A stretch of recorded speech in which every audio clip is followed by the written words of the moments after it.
Hi, my name is Dairyus, and the world of Elder Scrolls Blades was slamming this last season.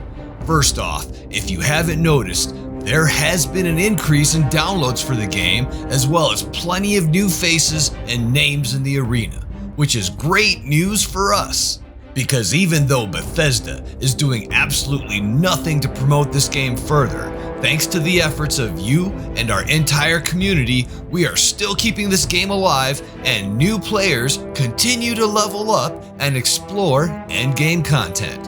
That's a huge win, my friends, so be proud of what we were able to accomplish together as a community.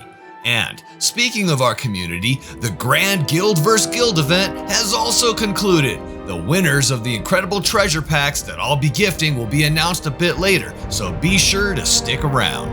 But before that, I'd also like to share with you another piece of excellent news. Because of this Guild vs. Guild competition, I was inspired to fight harder than I've ever fought before, because we were losing pretty bad to the 7A California San Diego gamers.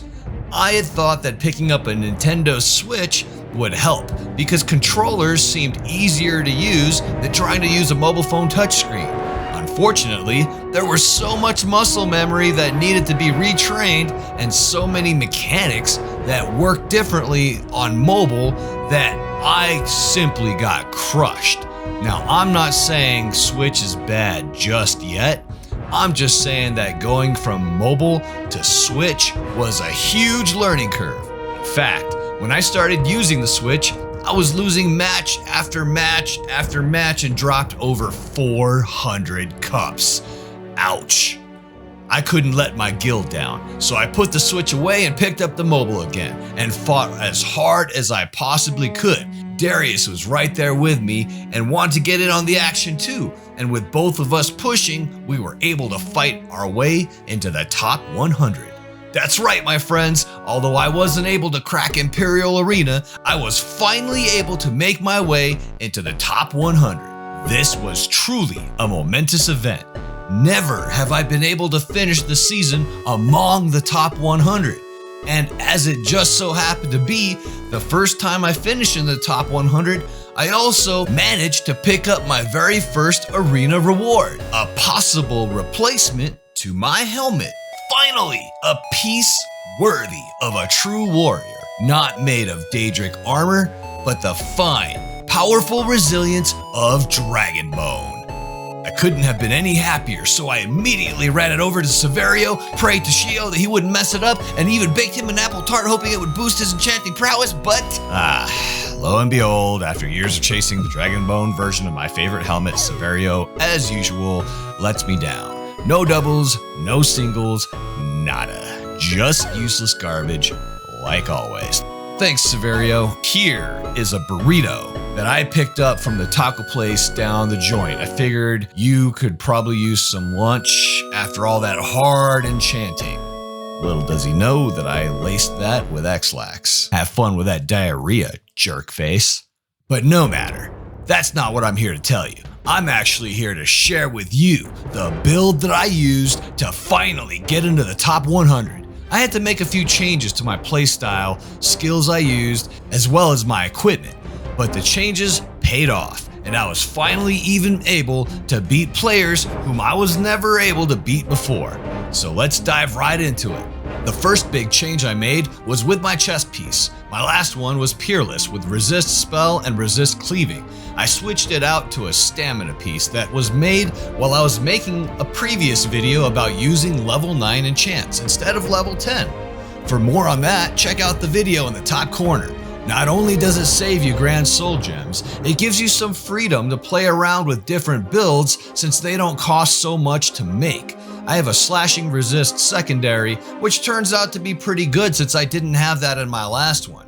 But the resistance with crit health, kinda meh, but whatever. I needed more stamina without having to adjust my slider bar, which is currently set to 500 magic and 390 stamina. With the chest piece, that puts me at 515 stamina. My health went down from 3200 to 2800, but that's a good trade-off that I'm okay with. I have so much more firepower now. As far as gloves, boots, and head, Well, I didn't have any luck enchanting new boots or new gloves, so I stuck with what I already have, which isn't too bad since it has spell and axe resist. I did change out my necklace, which now, instead of PDIR, I'm rocking EDIR and shortened stun by 20%. As a breacher, this change was huge because I stunned myself a lot just so that I can get that extra breaching damage when an opponent is blocking. So basically, this gives me a faster way to recover when I get stunned. Now, I'm sacrificing PDIR extra damage for this bonus, but it's really all about recovering faster, so you could turn right back around, high block stun your opponent when they least expect you to. For the rings this round, I went with Warlocks. Too many people are abusing the Frost Bug, which causes your manual swing timer to reset while in the middle of a charge up.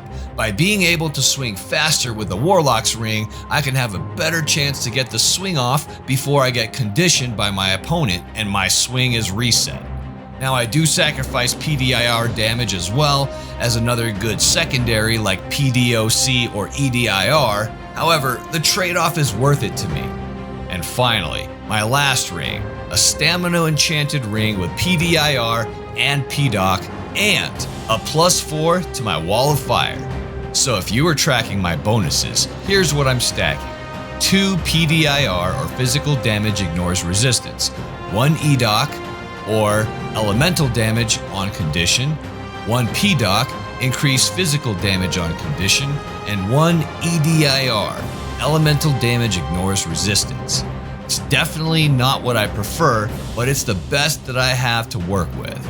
So now, let's go to the skills. We all know how important it is to have resist elements on your bar. Make sure it's level 5. You don't need any more, you don't need any less. Cast it at the beginning of the fight before you get drained, or in the middle as soon as you regen enough magic. Always keep this buff up if you can.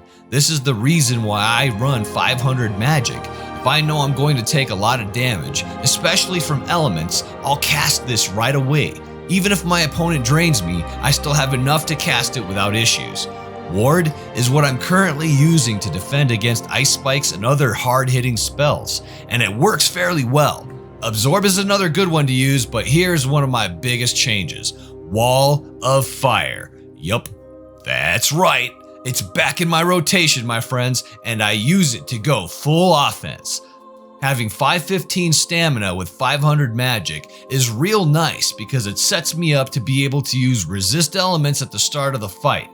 Time the renewing dodge appropriately so I can get magic enough back to cast either the Wall of Fire or to ward up for an ice spike or paralyze.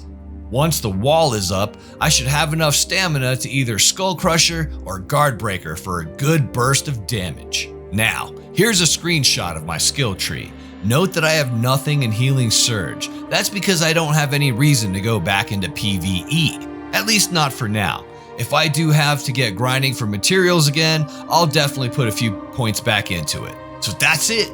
That's the build that got me into the top 100. As a breacher, it's one of my best builds I've put together so far, because not only do I have brutal physical damage capabilities with my breaching weapons and bonuses, but I also have the ability now to condition my opponents and do even more damage to them using the glorious element of fire. Now, for those who are following the channel, you know the guild vs. guild competition was between the Illuminati's and the 7A California San Diego Gamers. It was a long, hard, bloody battle, but the 7A Gamers came out on top with their top 3 fighters. No Turd at 1711, Byron at 1702, and Victor at 1695 trophies. Congratulations to the 3 of you and to the entire 7A Gamer team for a great season. As soon as I get everyone's information together, I'll be sending Bethesda one big fat gifting ticket to pillage my stash of gems for these mighty warriors and their well-deserved prize. Thank you again for watching, and thank you for supporting our Blades community. Stay rad, my friends. I'll see you in the arena. Cheers.